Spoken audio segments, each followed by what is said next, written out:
नमस्कार, सुस्वागतम, वेलकम, अभिनंदन। मैं हूं डॉक्टर वायरा की 5 मिनट स्टोरीज में आपका स्वागत अभिनंदन करती हूं। कैसे हैं आप लोग? सबसे पहले एकादशी की हार्दिक शुभकामनाएं। और बात एकादशी की हो तो राधा रानी की बात करना बनता है। आज मैं आपको बताऊंगी कि राधा रानी को किशोरी क्यों कहते हैं और किशोरी का मतलब क्या होता है। कोई भी यंग सी लड़की, बच्ची, छोटी सी जो हमेशा जवान रहे, उसे किशोरी कहते हैं। आप जानते हैं, राधा रानी को वरदान मिला हुआ है कि वो हमेशा यंग रहेंगी, बुढ़ापा उनके आसपास कभी भी नहीं आ पाएगा। इसीलिए उन्हें किशोरी कहा जाता है। लेकिन क्यों मिला ये वरदान और क्यों उन्हें इतना अच्छा एक वरदान मिल गया जो हर किसी का सपना होता है, जिसके लिए लाखों लोग सुबह मॉर्निंग वॉक में दौड़ते हैं कि किसी भी तरह वो यंग रहें, खूबसूरत रहें।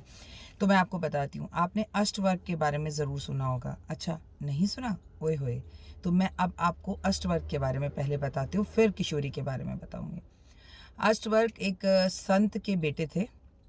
उनके पापा बहुत अच्छे ब्राह्मण थे, बहुत ज्ञानी थे। और इसके लिए दो कहानियाँ प्रचलित हैं, इसलिए दोनों कहानियाँ बताऊंगी आपको। छोटी छोटी हैं, एक एक मिनट की। एक बार एक संत थे, उनकी पत्नी प्रेग्नेंट थी, तो वो अपने पत्नी को एक कहानी सुना रहे थे। शास्त्रों के बारे में ज्ञान दे रहे थे। तो उन्होंने देखा कि पेट में से आवाज़ आती है, नहीं पिताजी, आप ये बात गलत बता रहे हैं, ये ऐसे नहीं ऐसे है। उन्हें गुस्सा आया कि मेरा बेटा, जिसने अभी तक जन्म नहीं लिया है और वो मुझे सही करने की कोशिश कर रहा है, तो मैं तुम्हें श्राप देता हूँ कि तुम 8 अंग जो हैं तुम्हारे शरीर के अलग अलग जगहों से मुड़े होंगे, अष्टवर्ग होगे तुम। दूसरी कहानी ये है कि एक बार उनके पिताजी उन्हें कोई ज्ञान दे रहे थे। लोग ऐसा कहानियों में ऐसा दिखता है। तो वो जीवित थे और जिंदा थे और धरती पर थे। तो उन्होंने अपने पापा को कहा, नहीं पापा, ये आप हमें गलत बता रहे हो, ये ऐसे नहीं है। तो उनके पिताजी ने उन्हें श्राप दे दिया कि जाओ तुम अष्ट वर्ग हो जाओ, 8 जगह से तुम्हारे शरीर मुड़ जाए। जो भी है, बट ये श्राप उनको उनके पिता से मिला था। वो बेहद ज्ञानी और संत थे और वो जो बहुत तपस्या करते थे। उनका शरीर 8 जगहों से अलग अलग मुड़ा हुआ था। एक बार उनकी भेंट वृंदावन के अंदर राधा रानी से हुई। राधा रानी उन्हें देखकर मुस्कुराने लग गईं। अष्टवर्ग को लगा कि जैसे राधा रानी उनका मजाक उड़ा रही हैं। अष्टवर्ग को ये बात बेहद बुरी लगी और वो मुंह खोलकर श्राप देने लगे।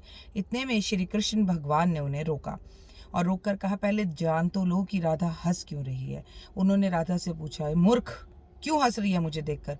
तो बोली, आपके अंदर की जो खूबसूरती है, आपके अंदर का जो ज्ञान है, उसे देखकर मुझे मुस्कुराहट आ गई कि आप कितने बड़े योगी हो। अष्टवर्ग बेहद खुश हो गए और उन्होंने बोला कि मैं तुम्हें वरदान देता हूँ कि तुम हमेशा किशोरी रहोगी। इस युग में, उस युग में, किसी भी युग में बुढ़ापा कभी तुम्हें छू ही नहीं पाएगा। तो इस तरह से राधा रानी को सदैव किशोरी का वरदान मिला, इसलिए उन्हें कहते हैं किशोरी। किशोरी जी, कुछ ऐसा इंतज़ाम हो जाए। भजन सुना है ना आपने? तो ये कहानी आज एकादशी वाले दिन आपके लिए। चावल बिल्कुल मत खाइएगा, आज दान करिएगा।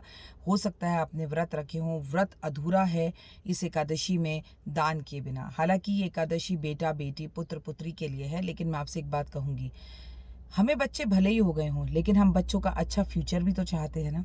और अगर हम बच्चों का अच्छा फ्यूचर चाहते हैं तो आज हमें दान पुण्य ज़रूर करना चाहिए और ब्राह्मणों की जगह किसी ज़रूरतमंद व्यक्ति को दान करें। अपना और अपनों का ध्यान रखें। चैनल को सब्सक्राइब करें, लाइक करें, शेयर करें।